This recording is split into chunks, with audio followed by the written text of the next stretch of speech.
Have you been told to just let go? You've just been hurt, you're angry, you feel violated, and someone says, just let it go. Okay, what the heck does that even mean? And if I could just let go, don't you think I would have done that already? Let's chat about this letting go shit, shall we?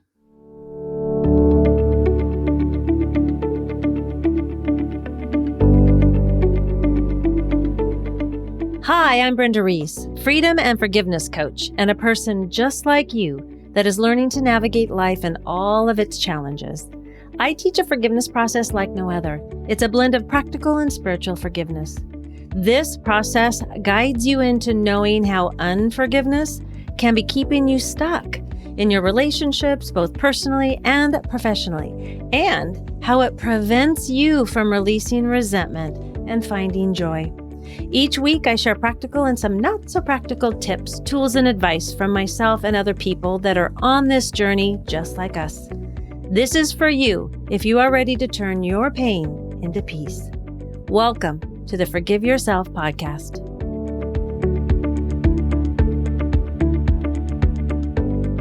Research shows that we create and maintain problems because they give us a sense of identity. Do you remember in the resentment episode when we talked about resentments giving us a sense of power, that identity of being the wronged one? So this explains why we often hold on to our pain far beyond its ability of being able to be of service to us because of that identity. Over and over again, we replay those past mistakes in our head, allowing those feelings of shame and guilt and even regret to fill our mind and heart, which ends up shaping our actions in the present. And most of the time, those actions aren't what we want them to be, are they? Then there's the future tripping. Oh my goodness. Do we cling to frustration and worry about the future? All right, raise your hand. I am. Yep. We do this as if this fixation on the unknown somehow gives us power. Our brain likes certainty, so it will make stuff up for us, right? This all causes stress in our minds and bodies, which actually creates serious health issues. And we all accept this tension as being the norm. You know, there will never be a time when life is simple. We are too complicated as humans for it to be simple, especially when we are here to grow and learn from our beliefs and defense mechanisms that we have created. Yet in every moment, we have a chance to let go of that frustration and illusion of control and actually find some peace. You ready to find out how? Well, here are some areas. There's going to be 3 areas that people have challenges in letting go. And I'm going to give you some ideas of what you can do about it in each category. So the first one is letting go of frustration with yourself. The first thing is shift your perception. When we can change our perception around how we see the problem and be willing to seek the root cause of it, it can turn the situation or problem into a blessing in disguise if we are willing to look at it that way. Number 2, allow yourself to cry. Did you know that crying actually is good for you? I know. Research says that emotional tears contain stress hormones and other toxins that gets cleared from the body. I know, I thought that was great. And then I liked this one. Researchers at Harvard University have established that crying releases oxytocin and endorphins, which are feel-good chemicals that helps ease both physical and emotional pain. Crazy, right? Okay, so cry. Number 3, make a list of your accomplishments. Okay, even the small ones, and add to it daily. So make it like a living document. There's nothing better than shifting our perception, which I talked about a minute ago, to bring some ease into our minds and bodies. Switching from the things we feel we can't do to things we have accomplished also changes the chemicals in our brain. So start making that list. And not just writing down the certificates and trophies. Have this list include helping people, volunteering, reaching out. Also, being in love and having children and how you feel about passions in your life. Those are accomplishments. It's an internal and external list of accomplishments. It really helps us with our frustration. Number 4 is recognizing expectations. Okay, this one's a big one. I remember learning in AA years ago that expectations are resentments waiting to happen. Okay? Expectations can be a little sneaky. Now, I know you're probably saying, Brenda, of course I have expectations. People should treat me with respect or behave a certain way. And I'm going to play devil's advocate for a second with you, okay? One of the reasons that expectations are resentments waiting to happen is because we think people should behave a certain way, and that is how we want them to behave. Emphasis, we want them to behave. And maybe they're not capable of behaving that way. Or maybe they have their own judgments and expectations of themselves, of you, of life, which keeps them from behaving or acting how you think they should. That is something to ponder. Yes, we can get into the social etiquette and the things that we are raised with and how to behave with each other and all that stuff. However, we don't always know the person's background or story or what is fueling that story. A couple things come to mind around expectations for me. The story is of my dad, which is a great example. I had an expectation of my dad. I expected him to love me as every dad should love their child. Notice the should. When I did the radical forgiveness training in person with Colin Tipping, he took us through some really intense exercises around resentments. And I was working on my dad leaving us when I was 5 and not having any contact with him after that.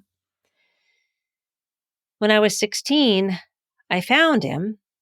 I wanted to see him, but he wouldn't talk to me and he didn't want to see me. Now, I was justifiably angry because I had dreamed of having a relationship with him. I came up with all sorts of reasons why he didn't contact me until that day when I was 16 and was told he didn't want to see me or talk with me.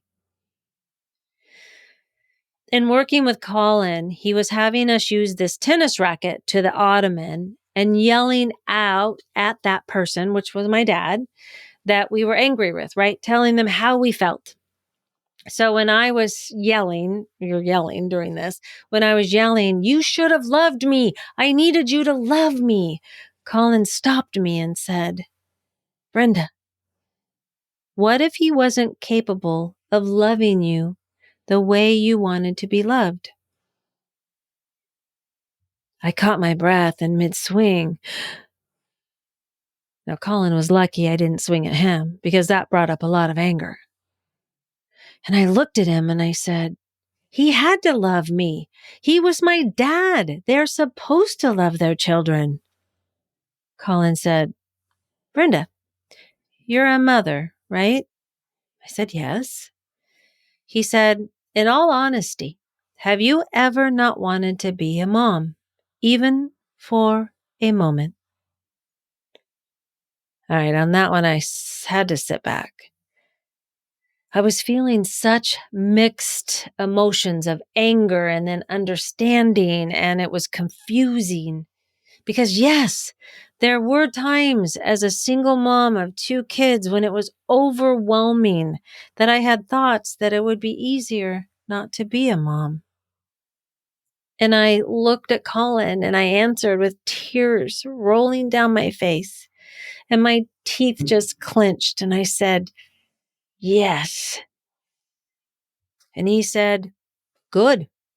because that gives you the gateway to bringing and understanding and compassion that maybe he didn't want to be a dad or wasn't ready for it. He goes, Brenda, in those days, people were expected to have kids even if they didn't want them.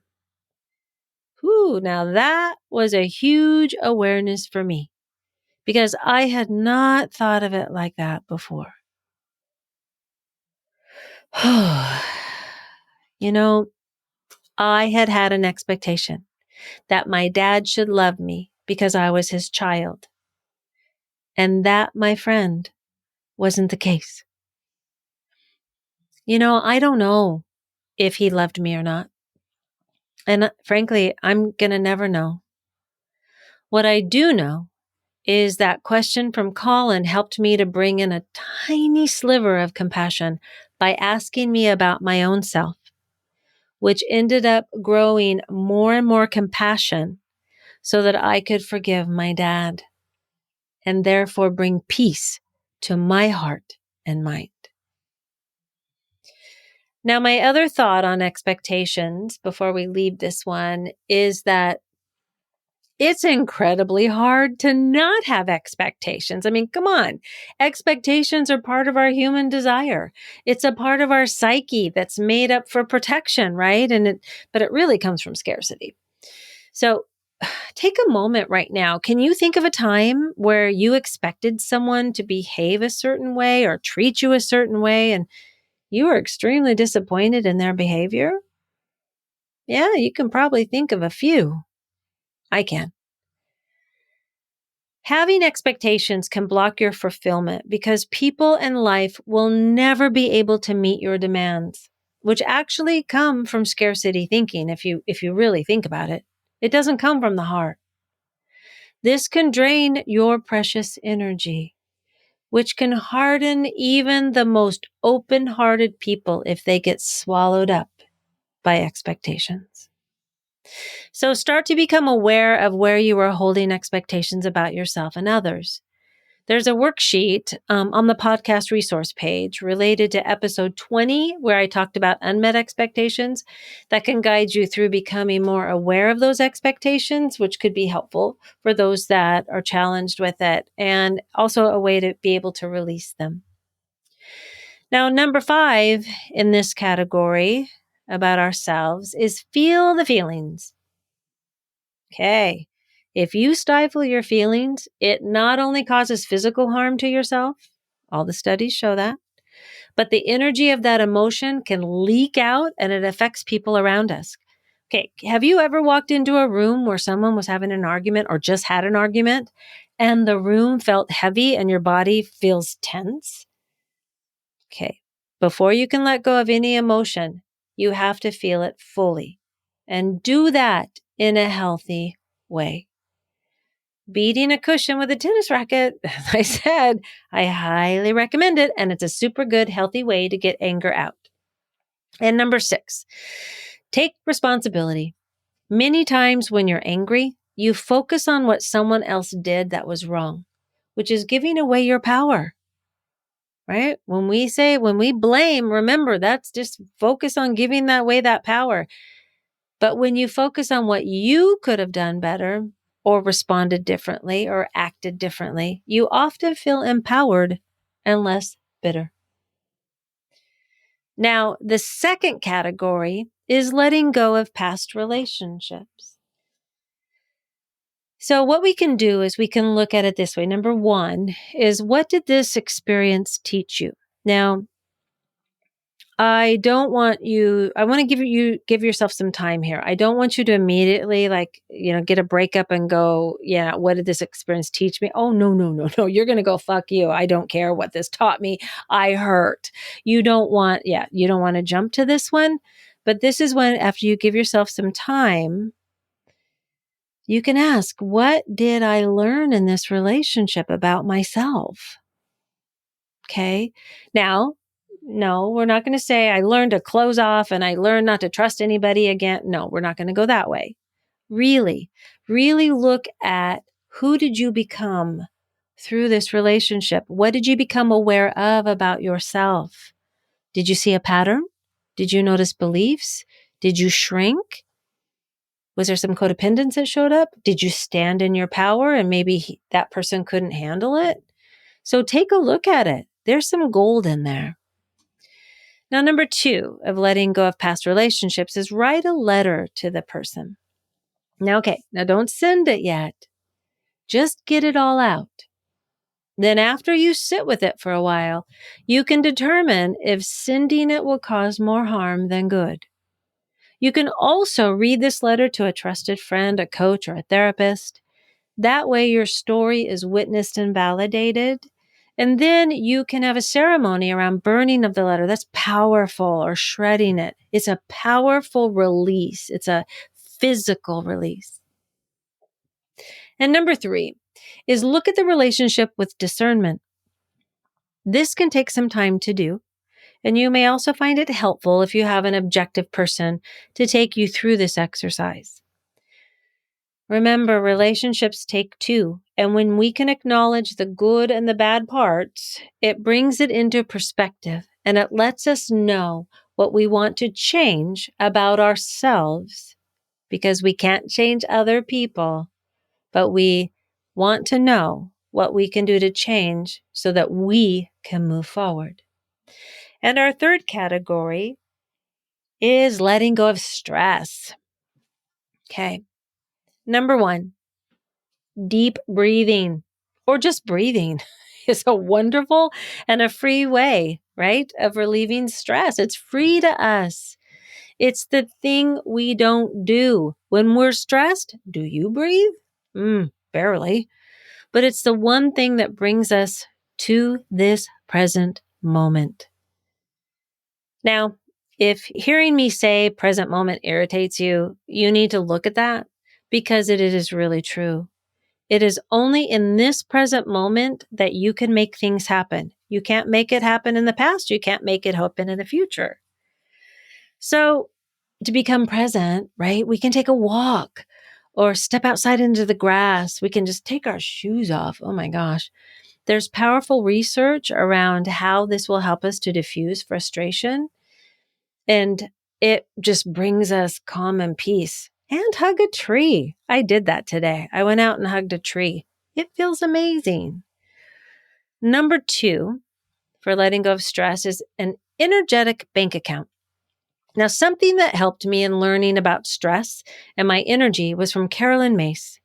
She would use a diagram to show this concept, but I'll describe it here.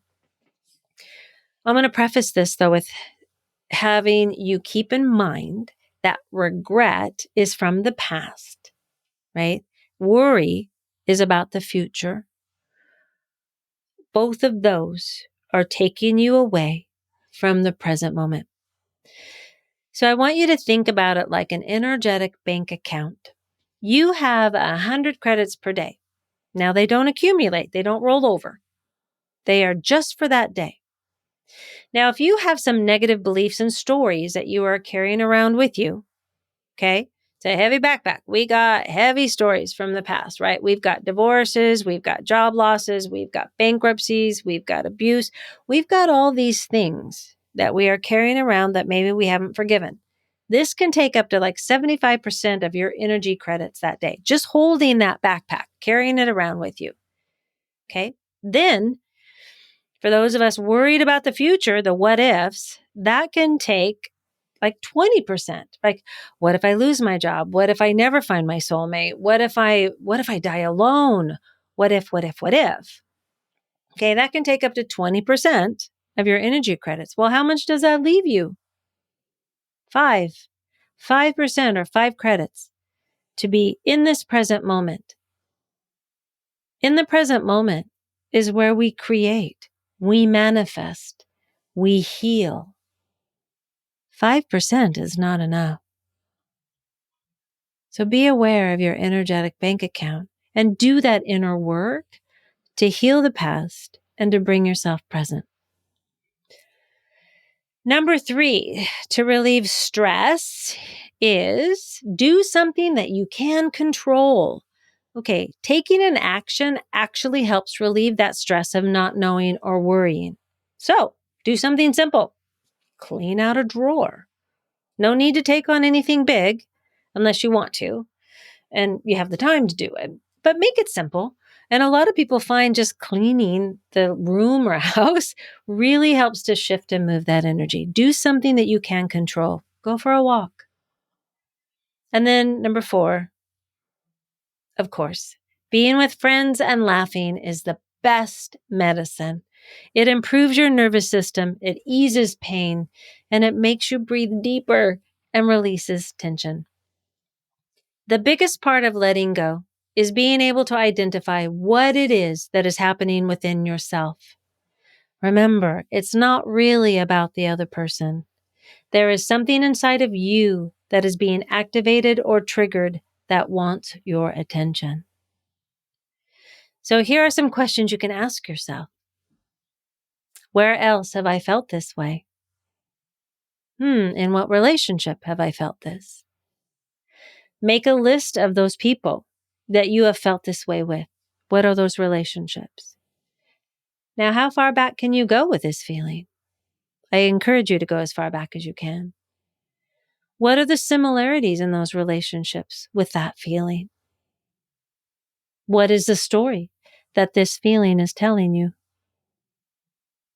And then lastly, are you ready to let go of that story and the beliefs within it so you can move forward?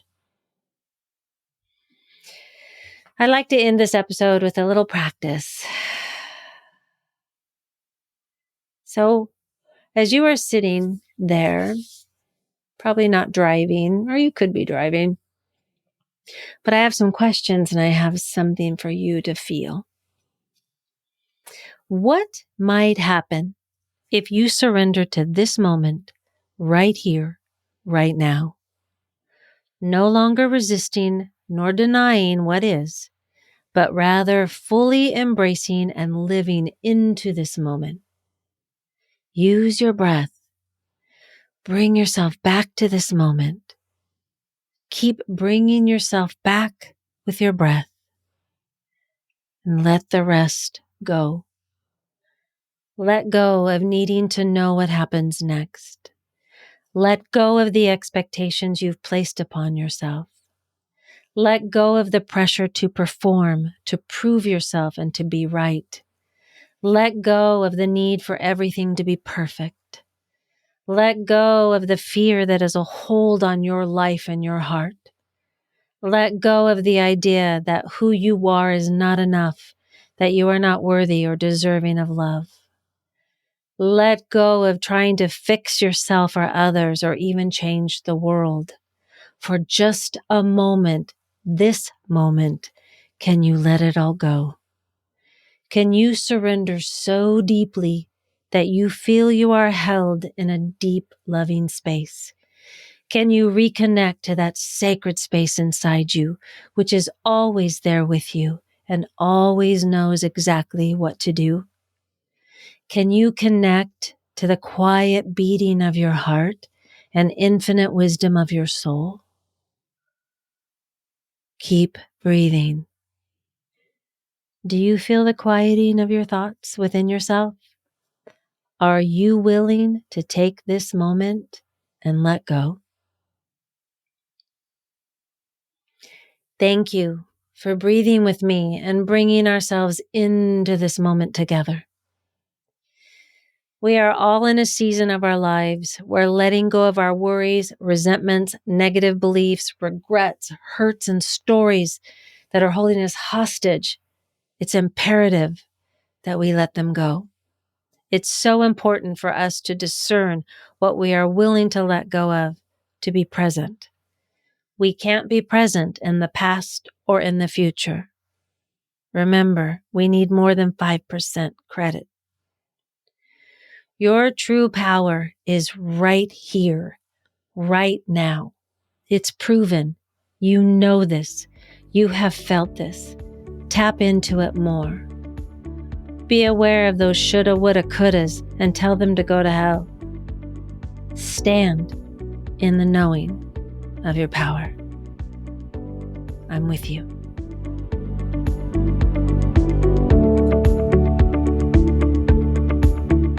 Thank you so much for listening today.